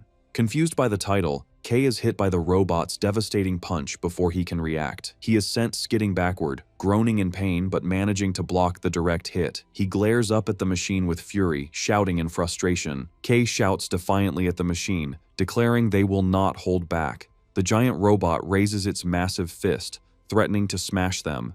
Kay charges forward, his fist colliding violently with the machine's metal arm. He recoils in pain, wondering why its armor is so tough. Gale watches in confusion as the robot prepares another heavy punch. Ellie steps in, striking the machine with her rapier, but sparks fly as her blade hits the armor. She stares in shock, realizing she hasn't left a single scratch. Ellie panics, wondering if her powers are ineffective against a machine. Meanwhile, Kay analyzes the opponent, noticing the glowing core in its chest. He sees liquid swirling inside and identifies it as the weak point. Kay dashes forward, throwing a sharp left hook. Suddenly, the robot reacts with unexpected speed, swinging its arm like a club. Kay barely manages to evade the heavy blow. He retreats, frustrated that his normal attacks are having no effect. A realization hits him. He remembers the time his body was coated in black energy and decides to use that power. Knowing a full transformation consumes too much color, he compromises by concentrating all his energy solely into his right fist, coating it in a dense layer of black aura. With his preparation complete, Kay leaps into the air and swings his enhanced fist with everything he has. The blow lands perfectly, piercing straight through the robot's chest and shattering its core. The force of the punch completely destroys the machine's upper body. The robot's head flies off, and the light in its eye fades. Kay stands amidst the wreckage, letting out a sigh of relief as Gale and Ellie watch in silence. Amidst the debris, Kay notices a round object and picks up the robot's core, thinking Mari would be happy with it as a gift. Suddenly, Gale yells at Kay, demanding to know what that power was. He and Ellie corner Kay, bombarding him with questions. Kay nervously deflects their questions by claiming the technique drains his color severely. As he speaks, the large metal door behind them begins to slide open, revealing a pitch-black void. Suddenly, Nero flies out of the darkness, crying out in panic. The cat hovers near Kay, shaking in fear. Kay looks toward the dark doorway, sensing something strange. Despite the cat's warning, he steps closer, admitting he can't see anything inside. As his fingertips make contact, the black surface ripples like water. Suddenly, the darkness erupts outward. Massive tendrils of shadow surge from the doorway, enveloping the group. Gale and Ellie scream as they are dragged toward the entrance. Helpless against the force, all three are sucked into the black void. The group falls through an endless black space, landing in a new, pitch-black environment. Gale groans in pain, complaining about the fall and the darkness. He lifts his hands to check on himself, then pauses, noticing something strange. He looks down at his chest and grabs his jacket in pure shock, realizing his color, the green that defines his power, has completely vanished, leaving him in black and white. Kay and Ellie stand beside him, equally horrified. The entire world around them, including their bodies, has lost all saturation. They stand in this monochrome reality, confused and terrified, wondering what has happened to them. Away from the underground ruins, a small scorpion scurries across the wasteland with the radiant, shining city in the background. Somewhere in the city stands the Eastern Government Office. Inside, a large official known as the Chief yells in anger, demanding to know if he has been located.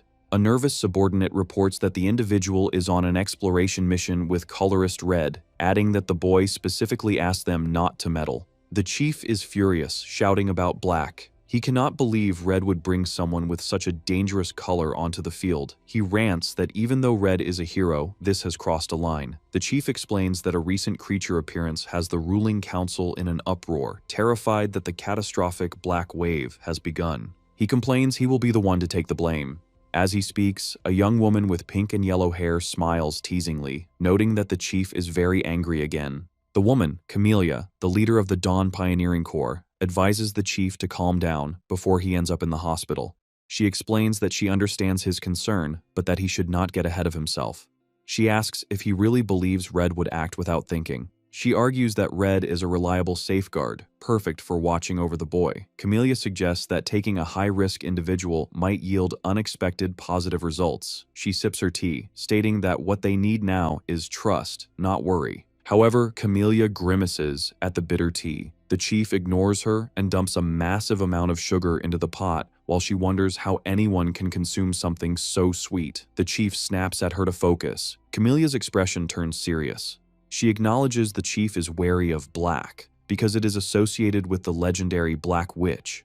She narrates that Black symbolizes death and fear, referencing a historical catastrophe caused by the witch known as the First Black Wave. She explains that humanity nearly perished then, as the world was shrouded in dark mist and creatures appeared, creating the Black Lands. Camellia predicts another wave is inevitable and that their exploration is ultimately about survival. She mentions the recent anomalies and the appearance of a Black Wielder. With a determined look, she tells the chief they must use every ounce of power available, even Black, and urges him to persuade the council. The chief looks resigned, admitting it's not as easy as it sounds. However, he looks at a dossier containing a photograph of Kay and promises to try his best. Staring at the image, the chief muses that perhaps the city's fate might revolve around this one boy. Meanwhile, the three pioneers stand in an endless, pitch-black void, their bodies glowing as white outlines. They are confused about where they are. Gale turns to Kay in a panic, pointing and screaming that their colors have disappeared, demanding to know why Kay still has his. Kay, bored, replies he has no idea, suggesting it might be because his color is black, matching the darkness. Suddenly, Gale hunches over, exhausted, and Ellie clutches her head, feeling weak. Kay watches, confused, wondering why he is fine. He realizes it might be because he spent his life as a colorless person, so this is nothing new. Gale mentions a bizarre sensation inside his body. He squints and sees a faint, glowing light pulsating within him, like a core. Suddenly, creepy whispering sounds rain down on them. They look around in alarm. Terrified, Gale shouts into the darkness, demanding whoever is whispering show themselves. Kay listens, wondering if it's the same voice that usually speaks to him, but realizes it's something different. Just then, a dark, ghostly silhouette of a woman with long hair emerges from the shadows. Kay senses the presence and turns sharply. Gale and Ellie freeze in shock, stammering in fear, unable to identify if the ghostly form is a creature. They are terrified because it appeared instantly without warning. The mysterious shadow figure raises a hand and points a finger at Kay's chest. Kay freezes, his eyes widening as he realizes he is being singled out. His mind is violently pulled into a chaotic vision of a swirling vortex of energy consuming a city. The scene shifts to a terrifying, blood-red nightmare of a world in ruins, overrun by massive beasts. A giant eye opens in the sky above a horde of shadow creatures, while a terrifying, multi-eyed beast glares from the crowd. The vision cuts to the face of the mysterious woman with long hair, staring at him with one glowing eye. Kei finds himself standing before a massive, overwhelming blue energy, unsure if he is seeing a memory or reality. His confusion deepens, and he questions his own identity. Deep in his subconscious, a voice from a bright light states that he needs a name. A blurry, smiling figure from his past gives him the name Kei, encouraging him to find his own light and color. The vision ends abruptly, and Kei snaps back to the present with a loud gasp. He looks terrified, sweating as the shock of the memory hits him. He stumbles in the void, clutching his head and panting, cursing why such unpleasant scenes are forcing their way into his mind. Kei clutches his head, trying to process the chaotic vision. He frantically tries to hold on to the fading memory, telling himself there must be an answer. Suddenly, the name Rumiel surfaces from his mind. He is confused, wondering who that is. His thoughts are interrupted by Gale, who has lost his composure. The swordsman screams into the darkness, challenging invisible enemies and swinging his sword wildly, hallucinating a battle. Kei turns to see Gale swinging his weapon dangerously close to a cowering Ellie Cyan. Gale cries out, completely detached from reality. Ellie trembles, begging him to stop. Ignoring her pleas, Gale continues his rampage, shouting for everyone to die. His eyes are blackened and bleeding, showing the void has driven him mad. Meanwhile, Ellie Cyan is trapped in her own nightmare. Tears of black liquid stream down her face as she clutches her head, apologizing to her sister, reliving a traumatic memory. Kei watches with concern, realizing his teammates are deteriorating. He understands the creature and this space are corrupting them, and decides they need to escape immediately. Suddenly, a familiar Q sound echoes. Kei looks up to see a glowing white shape flying toward him. He smiles in relief, realizing Nero is safe. He greets the cat, asking if he is okay. Nero flies around frantically, gesturing toward the distance. Kei understands Nero is telling him something is over there. The cat flies off, leaving a trail of light. Kei decides to follow the path. However, Kei pauses and looks back at his teammates. Gale is still swinging his sword violently over the traumatized Ellie. Kei realizes he cannot just leave them. He turns to Nero and asks if the cat can use his abilities to help. A massive surge of purification light erupts from the cat, enveloping Gale and Ellie. Inside the light, the dark corruption begins to evaporate. Ellie and Gale stop screaming as the black influence dissipates. Kei watches with satisfaction, noting the light is working. With his teammates protected, Kei tells them to stay there. He turns away, determined to scout the path ahead alone. Kei walks through the pitch-black void, following Nero's light trail. He gets frustrated, complaining that there is still nothing to be seen. As he turns his head, the unsettling whispering sounds return. A mysterious voice echoes, telling him that no color can touch you. Kei looks annoyed, thinking that hearing nothing but riddles is infuriating. Suddenly, a bright star-like light shines in the distance. Kei's expression shifts to excitement, and he begins to run toward the illumination. As he gets closer, his face lights up with amazement. He stands before a massive, glowing structure shaped like a four-pointed star on a stone monolith, realizing he has found his objective. Kei identifies the object as the Stella Fragment, which radiates a powerful holy light. He notes that its glow and shape are different from what he's seen, wondering if every fragment is unique. Deciding not to waste time, he climbs the rocky mound to recover the item and escape the unpleasant dimension. He reaches his hand toward the glowing core. The light swirls violently. Suddenly, a massive surge of energy flows from the fragment into his hand as his absorption ability triggers automatically. Kei is shocked, his body glowing with the absorbed energy. He panics, wondering why his ability activated by itself again. He hopes that since it was only for a moment, it won't be a problem. The dark influence that trapped the group begins to fade. Kei looks up, relieved, as the oppressive atmosphere dissipates. The pitch-black void vanishes, revealing they are in a massive, gray stone chamber. Kei stands alone in the center, looking at the glowing energy in his hands, confirming the black space is gone. He reflects on the nature of the Black Lands, noting this dangerous territory is always full of surprises. Gale and Ellie Cyan regain their senses and stare at Kei in disbelief. Kei asks if they are okay, but Gale points an accusing finger at him, while Ellie asks in shock how he remained fine. Kei replies he doesn't know. He shifts their attention to the glowing object in his hand, announcing they have found their target. They identify the object swirling with rainbow light as the Stella Fragment. The team gathers around to inspect it. Gale is skeptical that such a tiny object is what Team Leader Red was talking about. Ellie is amazed that something so small can carry so many colors. Beside them, Nero floats, staring intently at the glowing orb. Kay confirms there are no negative effects on his body. However, Nero drifts closer, his eyes locked onto the shiny energy. Suddenly, the cat opens its mouth wide, looming over the artifact. Before anyone can react, Nero swallows the Stella fragment whole. Kay's face twists into absolute horror and shock. Gale and Ellie are equally terrified, screaming at the cat in panic, demanding to know what he is doing. Gale shouts at the floating cat, scolding Nero and telling him the fragment is not food. Losing his temper, Gale grabs and violently shakes him, screaming at Nero to spit it out. Kay frantically tries to stop him, yelling at Gale to get his hands off the cat. Suddenly, loud cracks spread across the walls and ceiling. Gale complains that after all their effort, this is how it ends. The entire structure begins to crumble as the three pioneers stand in the center. Realizing the danger, Gale yells for everyone to run.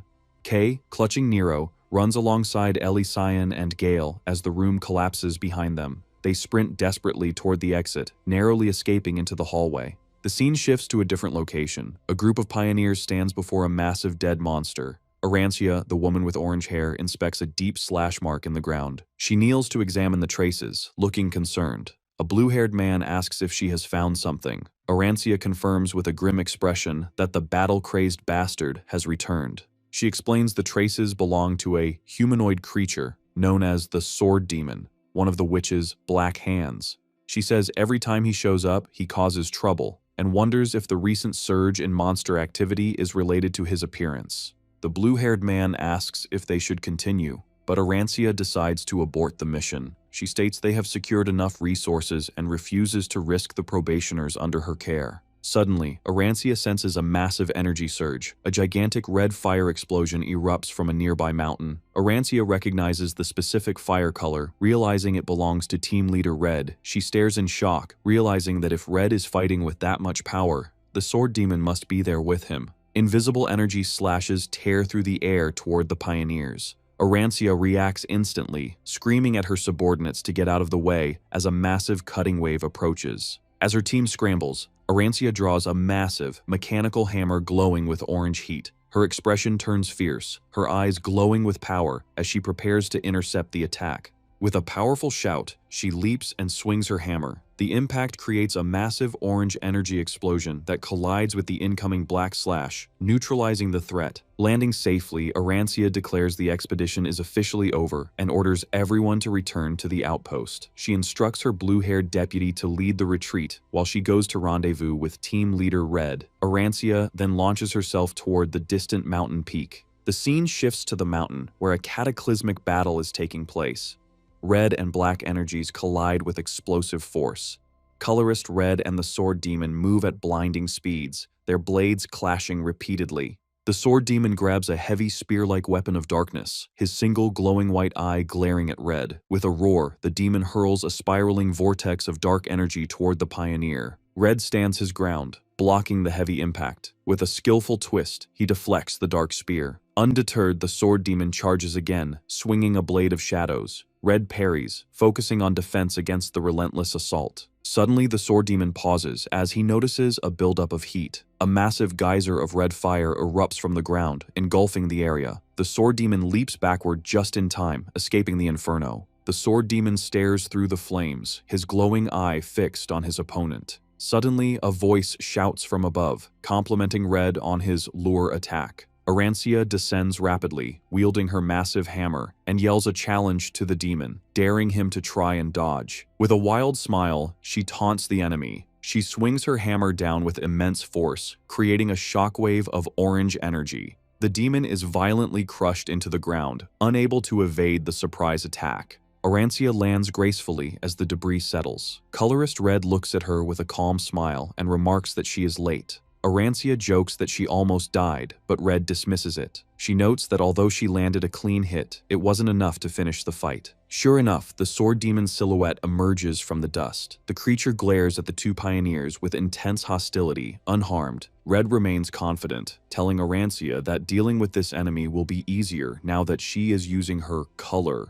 Arancia, however, warns him not to fight half-heartedly. She admits she is relieved she arrived before things got too serious, explaining that none of the other colorists want to see Red fight at his full strength, implying his true power is terrifying. Red complains about her nagging. Ignoring him, Arancia activates her power, and glowing orange energy rings form beneath her feet. She grips her hammer tightly, surrounded by an aura of light, and declares they will take down another of the witch's black hands. Across from them, the sword demon stands silently, his face bulging with fury. While Colorist Red and Arancia prepare to engage the sword demon, a strained voice echoes from the cliff edge. Red's eyes widen in surprise, and even the sword demon looks confused, pausing to look toward the sound. The sword demon stands on the rocky ledge, watching as voices argue below.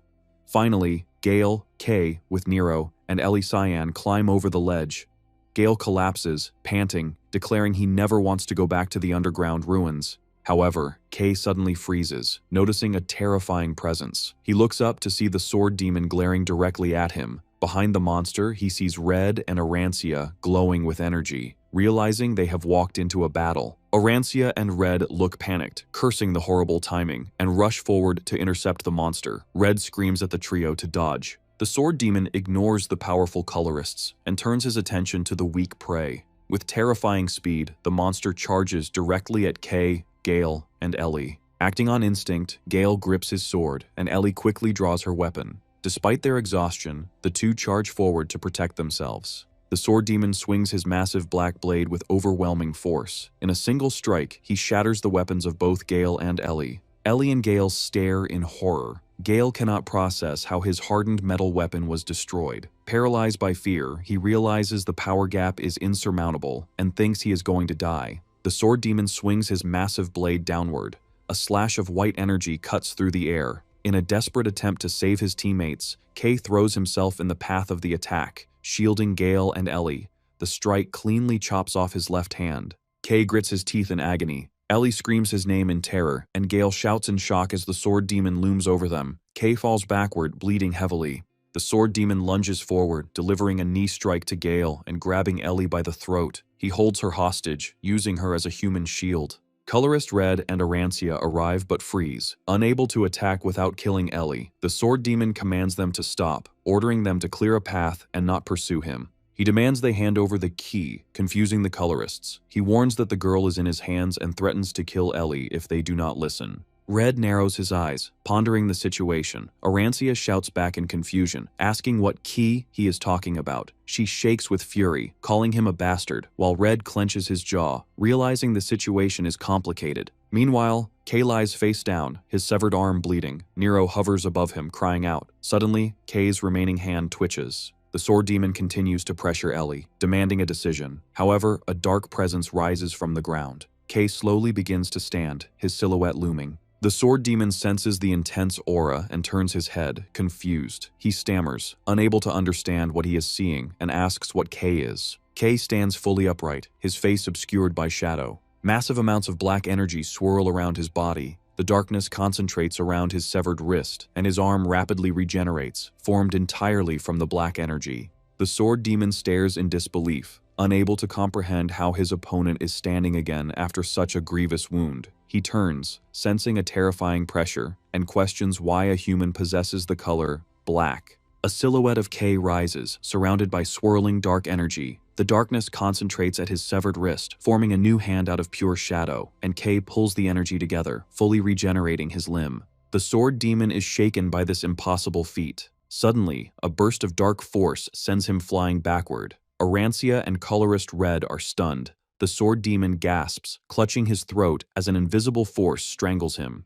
Kay walks forward, lifting the massive monster into the air by the neck. Seeing the danger, Arancia ushers Ellie Cyan and the others to safety. Colorist Red watches with a grim expression, fearing the volatile black power has consumed Kay's mind. The sword demon struggles as Kay's shadowy form looms over him, wondering if the boy has turned into a monster like the Black Hand. The darkness tightens its grip, crushing his armor and body. In pain, the sword demon realizes Kay is stealing his very existence. He recognizes this terrifying sensation is not a hallucination. Staring into Kay's glowing eye, the demon connects this power to a figure from the past, realizing it feels just like her. In his final moments of realization, the demon understands Kay is the person they have been looking for, identifying him as the key. Terrifying jaws of darkness emerge from Kay's body, surrounding the sword demon and attempting to devour him. The creature notices the sharp teeth closing in and quickly draws his weapon. Unleashing a flurry of slashes, the sword demon cuts through the shadow beasts to create an opening. Realizing he cannot win in his current state, the demon decides he must close the distance and charges at the boy. He aims a vicious strike at Kay's limbs, intending to disable him, but a loud clash rings out as the attack is intercepted. The sword demon's eyes widen in shock as he realizes his blade has been stopped dead. Kay stands unmoving, shrouded in darkness, having blocked the attack with his transformed arm. The demon questions why his attack isn't working. Kay's hand, coated in black energy, firmly grabs the demon's sword blade. Sensing danger from the encroaching jaws, the sword demon leaps backward, narrowly escaping the biting shadows. He lands safely, but more shadows instantly emerge around him. Sweating nervously, the sword demon admits he did not think Kay's power would be to this extent. Suddenly, his attention is drawn elsewhere as he realizes another presence is approaching. Orancia charges into the fray with a furious expression, shouting that she has had enough. She swings her massive mechanical hammer with incredible force, and the sword demon is forced to block with his sword. Orancia screams at him, asking if he wants to die as she drives the hammer down. The impact is devastating, shattering the blade. The sword demon groans in agony as he struggles against the giant hammer. Orancia glares down, determined to crush him. However, the monster makes a calculated decision. Realizing he has found the key, he decides to retreat rather than fight a losing battle. With a sudden burst of speed, the sword demon flees, leaving Orancia surprised by his cowardice. She immediately flies into a rage, screaming at him for running away after causing so much destruction. Seeing the direction he is heading, she panics and shouts to her partner, warning they must stop him before he enters the depths. The fleeing sword demon pauses, confused as a voice calls out. Colorist Red steps into his path, his eyes glowing red as he asks the monster where he thinks he is going. Red grips his sword, and the blade ignites with crimson light as he imbues it with his color. Unleashing his ultimate technique, Chroma, Annihilation Fire, he swings his blade downward. The attack is so fast that it cleanly chops off the sword demon's left arm and slices a massive fissure into the ground behind him. The severed limb falls as the sword demon clutches his bleeding shoulder in shock. He stares at the wound, realizing with horror that this power is Chroma. As the monster curses, Colorist Red charges for another attack. He reminds the creature he promised a proper fight and declares with a furious expression that he will send the demon to hell, just like his buddies. The battle concludes as Colorist Red unleashes a barrage of red energy slashes. The one-armed sword demon desperately blocks the attacks with his remaining sword. Realizing he cannot win, the demon vows that next time will be different and swears he will capture the key. With blood streaming from his face, he retreats into the shadows, leaps away with powerful force, and vanishes. Red stands at the edge of the cliff, staring into the abyss where the monster disappeared. Orancia runs up, eager to continue the chase, but Red stops her, warning it is too dangerous. Orancia stomps in frustration, complaining they almost had him, but Red explains they cannot enter the depths unprepared. Red looks grim, admitting that even with their strength, this is their limit. He stares at the ominous darkness, frustrated that the Blacklands themselves act as a shield. The team regroups, and Orancia apologizes to the captain for being a burden. Red smiles at her, Ellie Tyann, and Gale, reassuring them he is glad they are safe. However, his expression turns serious as he looks past them, asking what they should do about that guy. Red looks at Kay, who stands motionless, his entire body shrouded in menacing black shadows. He wonders if the boy is even conscious. Red is shocked to see the darkness of the ground flowing into him. He thinks that while he expected Kay's power to be dangerous, he never imagined it would be to this extent, realizing Kay appears to be absorbing the Blacklands. As the chaotic battle ends, the terrifying black aura surrounding Kay begins to fade. The team watches, wondering if he has regained his senses. Orancia looks anxious, but Colorist Red signals for silence, observing closely. Kay stands unsteadily, his eyes rolling back as the dark energy completely dissipates. Exhausted, he collapses face forward. The group stands over his unconscious body, staring in silence. Looking at the boy who wielded such monstrous power, they are left questioning his true identity. Elsewhere, the sword demon stumbles through the darkness, bleeding heavily. He groans in pain, clutching his wound. However, dark energy swirls around his shoulder, and his severed arm regenerates. Suddenly, a mocking voice echoes, laughing at his battered state and asking if he got beaten up. The voice teases that it is typical of him to poke around where he shouldn't. The sword demon glares into the shadows. Two mysterious girls with green and black hair emerge, and the sword demon identifies them as Viper. Viper, appearing as multiple figures, surrounds the injured sword demon. They chatter excitedly, teasing him about his condition and demanding to know who could have beaten someone of his caliber. One of the Viper twins inspects the ground, noticing traces of scorching heat and pure red energy. She looks up with a cunning grin, realizing the demon fought Colorless Red. She mocks him, laughing that it is a miracle he survived a fight against such a monster. The sword demon grunts in annoyance as Viper continues to taunt him. He snaps at her, telling her to shut up and get lost. Unfazed, Viper comments on Colorless Red's power, noting that while the human is incredibly strong, his fighting style involves burning his own life force, predicting he will eventually self-destruct. Viper then shifts her tone to something more serious. She chases after the demon, pointing out that he ignored her earlier question. She asks if he noticed that the Black Witch's curtain, the massive barrier blocking the ruins, has been opened.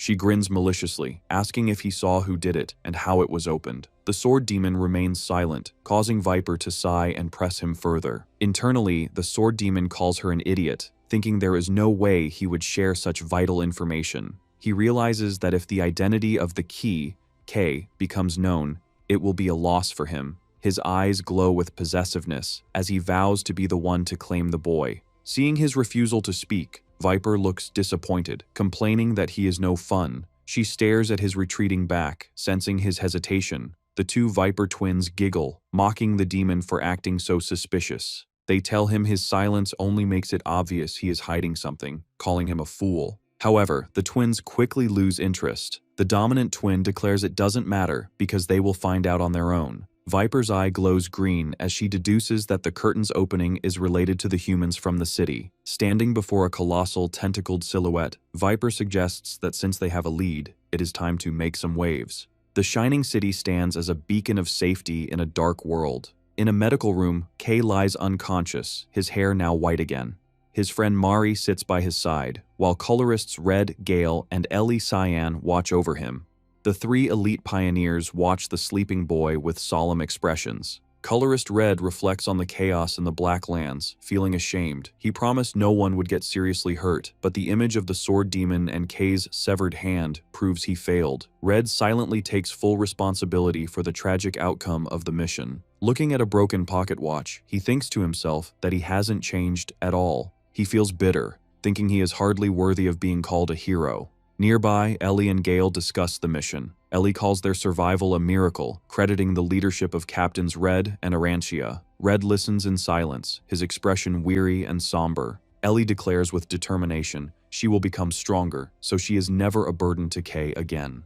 Red calmly tells her there is no need to be so impatient. Mari is startled and confused. She recalls her shock when the famous colorists first arrived at her workshop, claiming to be Kay's colleagues. She realizes that despite her initial fear for Kay, his new teammates seem like decent people. She looks at Kay's peaceful face, wishing he would wake up soon. A nurse had told her Kay had no physical issues and would likely wake up soon. Red breaks the silence, asking if her name is Mari and confirming she is Kay's friend. Mari confirms, and Red reassures her about Kay's physical health. His expression turns serious as he says he needs to ask her something. Red asks Mari if she knows the location of a small creature named Nero. As he speaks, a black shape emerges from behind Kay. Gale is caught off guard, his eyes widening in shock. Gale points at the bed, shouting that the creature has finally appeared. Nero, the small black cat, sits on Kay's pillow as Gale yells at him for hiding. Gale reports to Red that this is the creature that swallowed the Stella fragment during their mission. He complains that the cat's disappearance made it difficult to explain things to their superiors, while Red looks puzzled.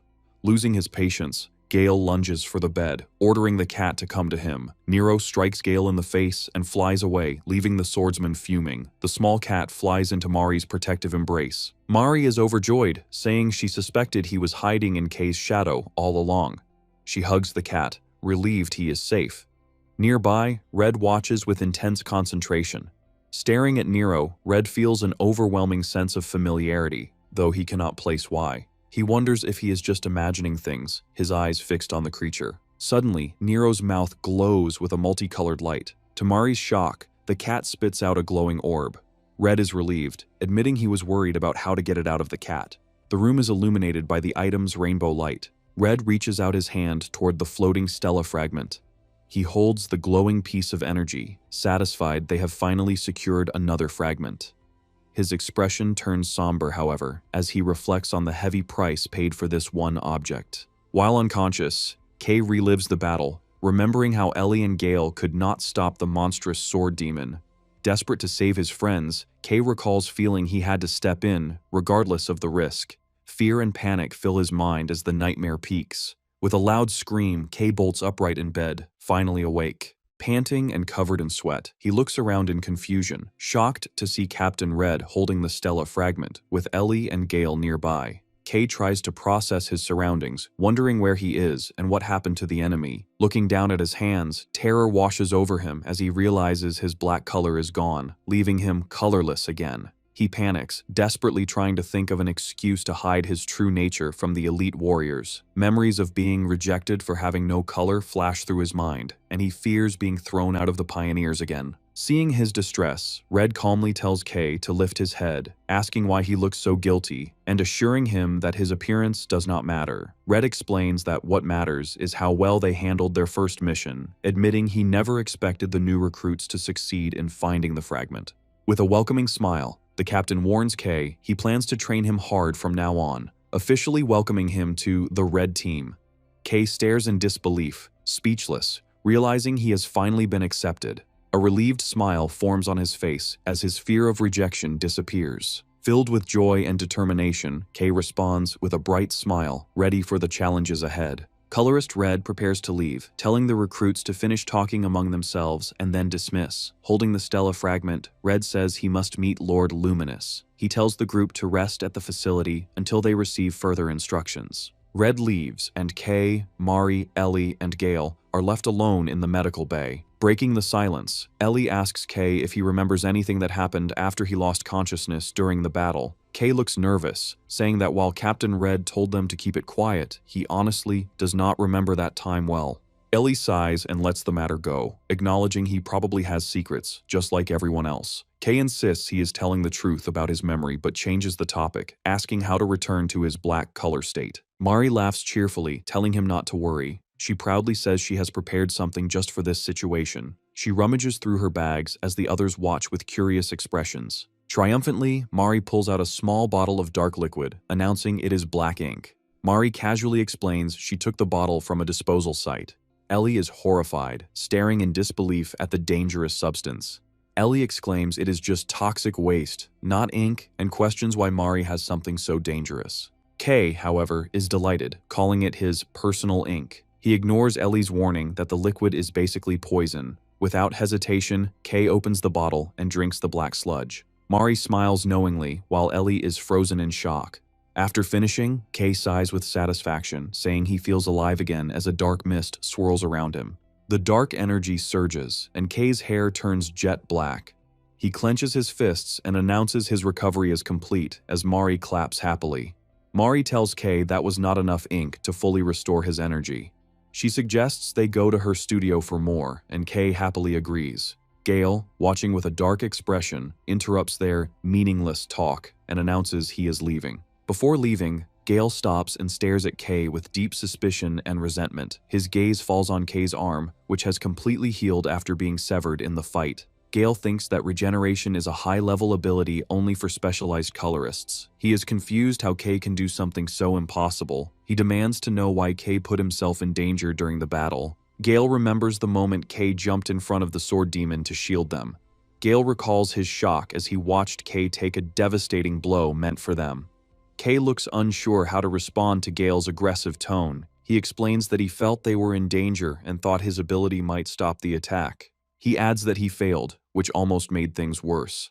Kay's humble explanation only makes Gale angrier, and he clenches his teeth. In a rage, Gale violently grabs Kay by the collar. He shouts at Kay, demanding to know who asked for his help. His face twisted in anger, Gale tells Kay he does not like him. Kay is stunned and confused, trying to understand why Gale is so upset. Mari quickly steps in, yelling at Gale and demanding to know why he is acting so crazy. Gale falls silent, his expression shadowed as he processes his complicated emotions. After a moment of tension, he lets go of Kay's collar. Without a word, Gale turns and walks out. Mary is furious, but Ellie tells her not to worry, explaining that Gale is always difficult. Ellie also decides to leave. Kay thanks her, and she suggests they postpone their match. Ellie leaves, and Kay and Mary are left alone with Nero. Kay suggests they head back to Mari's workshop, and she happily agrees. Before they leave, Kay remembers he has something special to show her. Mari looks at him curiously. He explains it is something he got after defeating an opponent during the mission, remembering the giant mechanical automaton. Kay retrieves a bag from a shelf, telling Mari he thinks she will like what is inside. He proudly presents the mechanical object to her, and Mari stares in surprise. Her eyes sparkle with excitement as she realizes the value of the gift. The object is the glowing core of the robot Kay destroyed in the ruins. In a majestic hall filled with shimmering light, colorist Red walks alone down a silent corridor. He maintains a serious expression as he nears his destination. Red enters a large chamber flooded with an intense golden light. At the end of a long staircase, a figure bathed in rainbow light waits for him. Red announces his presence as he approaches. A woman with long, pale hair in an elegant white dress welcomes him, saying she has been expecting him. Standing before her, Red says he has good news for the first time in a while. He reports that, just as she predicted, they have found a way to open the Black Witch's curtain. The woman, Lord Luminous, turns to look at him. At the workshop, Mari is absorbed in the mechanical core Kay gave her. She excitedly disassembles it, marveling that it matches ancient technology from her books. She notes that while it uses ink for fuel like their current machines, its efficiency is on a much higher level. Mari is fascinated that such technology kept the ruins golem moving with only faded ink. In contrast, Kay sits bored and unimpressed, with Nero beside him. Kay skeptically asks if the core is that special, as it looks like any other. Mari shouts back that it is special. She explains finding such a relic is extremely rare, something even famous pioneering core might only find once a year. She daydreams about that era of lost technology, wishing she could experience it. Kay interrupts, practically asking if she should sell the valuable relic. Mari reacts angrily, waving a wrench and calling him an amateur for thinking a true technician would choose money over studying such a treasure. She confidently declares that ideas are already flooding her mind and promises to use this knowledge to create the best gear for him. Kay smiles, thinking her happiness makes it all worth it. As he and Nero prepare to leave, telling Mari he will be back later, she suddenly calls for him to wait. Mari informs him that she just remembered someone was there looking for him, leaving Kay confused. Mari explains she was in the Shadow District gathering ink when strangers approached her. At first, she thought they were thugs and drew her buzzsaw weapon. However, she was surprised they already knew who they were. The leader, a man in a top hat, unsettlingly asked if she was Kay's friend, explaining they wanted to meet the wielder of black. Back in the present, Mari admits the encounter felt like bad news, so she ran. Kay looks concerned and scolds her for going into that district alone. Mari replies that the errand was urgent and advises Kay to avoid any weird people. Kay agrees and leaves the workshop. As he walks away, Kay finds the situation unsettling, but reasons they will find him directly if they have business. He walks through the industrial streets, feeling exhausted and deciding he should hurry home to rest. Suddenly, his eyes narrow as he notices something strange. He sees a group of people in an alley and wonders if the number of vagrants has increased. Looking at the destitute people, he questions if something like a gang war broke out in the underground to force them up this far. Suddenly, Nero pops his head out of Kay's hood, making noise to get his attention. The cat urgently points his paw toward a dark, narrow alleyway. Kay hesitates, knowing it's dangerous, but Nero's persistence convinces him to go check it out. Kay sheepishly apologizes to the cat, acknowledging that Nero's senses have always been accurate. He decides to test a new technique, concentrating the dark, black energy into his eyes. His vision shifts, allowing him to see invisible things. He successfully activates inverted vision, his left eye glowing with an ominous white light. The technique works instantly. In the pitch-black alley, a radiant figure glowing with rainbow-colored light becomes visible. Kay is startled, realizing someone was standing there in silence. The figure is revealed to be a woman with pale hair and an elegant dress, Lord Luminous. He senses her gaze and calls out, but she turns and steps into a portal of light. Kay desperately calls for her to wait. His expression hardens, wondering if this was the person looking for him. He can't let a potential threat escape, so he resolves to catch her and find out her identity, rushing into the light. As he crosses the threshold, his face twists in amazement. He finds himself in a surreal, ethereal world filled with floating lights and massive pillars. He looks around in confusion, unable to process the sudden shift. Panic sets in as he questions reality, noting he was just in a dirty alley. He turns and watches in shock as the dark entrance he came through distorts and vanishes, trapping him. The mysterious woman turns to Kay, remarking that he is as interesting as she expected. She admits she didn't intend to reveal herself so soon, but tells Kay he can be proud of finding her first.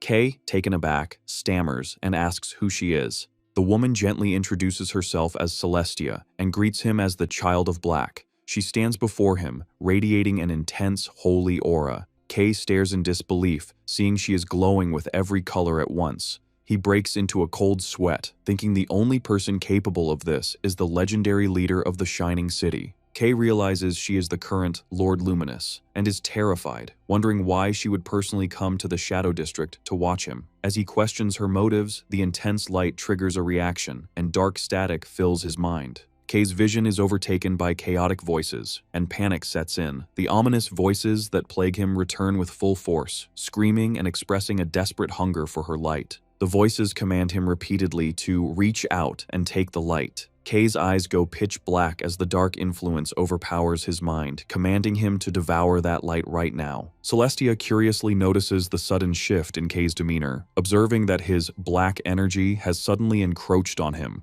Kay, struggling to stay conscious, mumbles in confusion, insisting he didn't do anything. Celestia remains calm, finding it fascinating. She remarks that it is incredible he hasn't died despite being so darkly encroached. She compares his aura to the Black Witch, Nyx, and observes that he isn't turning into a monster, speculating he must have some unknown connection to the witch. Celestia reveals that while some leaders wanted to dispose of him for the danger he poses, she disagrees.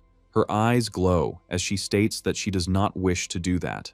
She explains that seeing him endure the corruption proves he has potential.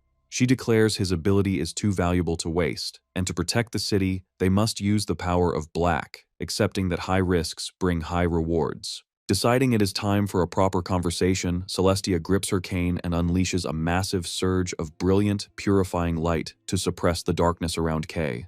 The purifying light washes over Kay, and the dark influence vanishes instantly. He pants heavily, clutching his head and realizing the voice he heard during the corruption was the clearest one yet. Celestia asks if he perhaps heard the voice of the Black Witch. Kay looks unsure, admitting he doesn't know. Celestia laughs gently, telling him not to be tense. She explains she simply wanted to meet him after hearing his story from Colorless Red. However, before they talk, Celestia says she would like to express her gratitude. Kay, confused, asks what he did to deserve that. Celestia reaches into a ripple of light and pulls out the glowing Stella fragment. She holds the radiant light, explaining that not many people know its true meaning. She tells Kay he deserves thanks for retrieving this precious light. Kay humbly stammers that Red's whole team helped retrieve it. Celestia smiles, acknowledging this, but emphasizes that what's truly important is that Kay specifically opened the Black Witch's curtain.